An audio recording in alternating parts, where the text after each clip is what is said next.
Hello everyone, my name is Brent Satoris. I'm here with Search Engine Journal, and I'm joined today by Zeph Snap from Altura, right? Yep. Interactive. And we were chatting a little bit about translation of content and content marketing with translated content. One of the things that I was asking you about, and I want to get kind of a little more detail on, is really kind of like how to approach that. Like, what would be the focus for the company that would be interested in doing the translation, and how do you really approach it to like focus on quality and really get results versus just Google translating? So the first thing that is really important to start with is you want to think about like the style guide and the personas that you're going to go after in other languages, because they're not always going to be the same. The products that here are going to be for younger people in other markets are going to be maybe for a slightly older generation because they're going to have more money. And that's going to affect the way that you write your copy and the tone and everything else. So you want to create a style guide first, and also kind of a library of terms, right? What are going to be your preferred terms for specific things that have to do with your business? Then once you have that, then you can start looking at actually the translation of the content. Now for things like product descriptions, like a lot of the time a literal translation is going to work not quite as well as something that's like takes the spirit of it, which we call transcreation, and is a little bit more specific. So that's like the actual... Yeah, that's the like term. The focus of like making the interpretation of it kind of shine through? Exactly. So it's like taking the spirit of what you're trying to say and then turning it into something that's relevant and interesting, but still as close to the same as possible in another language. And that's important, because when you're looking at other languages, sometimes there's phrases that don't translate the same, and that you have to kind of really change it in order to keep the real meaning of it, right? Oh, yeah. Well, and then there's also cases where you do a literal translation and it doesn't even mean like close to what you wanted it to, right? Like there's a lot of examples of translation fails. There's actually I don't know if you'll be able to use this or not, but in China, the number 7 is slang for a man's genitalia.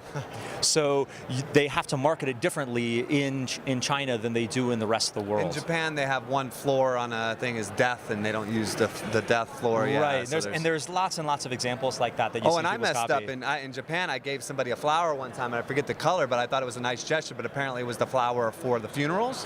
So it was basically like saying to the girl, die, and so it really went bad. So there's a lot of those things. But this isn't just for people who are looking at international SEO. This is also for people who are just looking to better target different demographics, even where they're located, like in the US, correct? Absolutely. So we see a lot of companies now that are starting to get turned on to reaching US Hispanics.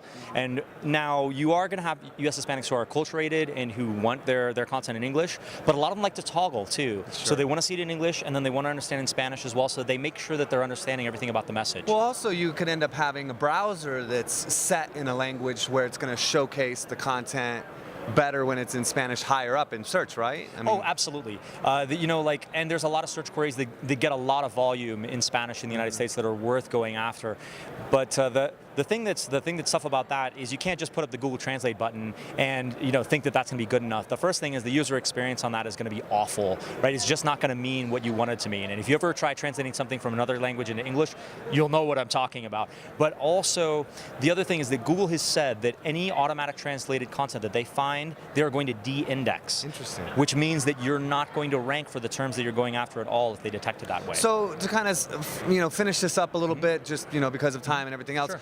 Where can people, like, what's the steps that people should take to be able to, I want to do this, what do I do now? So, and also follow up as well with where people can follow you and where they can get information. Okay, so the first thing is you want to do your market research. You want to make sure that there's a market for your product. The second thing is, once you have that, you want to build that style guide so that you know exactly who you're going after. And then you have to find a reputable translation company or a marketing company that can do the work for you, and make sure that they have like clean and clear editing processes. Is this something your company does? We do it, like we're a marketing company that will do some translation work, but mostly we do the marketing side of it. So we'll help you manage the translation process, we'll help you edit it, and then we'll help you actually do the PPC, the SEO, and the content marketing that goes along with it. And where can people find you online? So you can find us at alturainteractive.com. I'm on Twitter as Zeph Snap, and feel free to get in touch whenever you want. Perfect. I really appreciate you joining us, sharing some of the information, and sitting with me for a little bit. Thank you so much for having me. I really Cheers. appreciate it.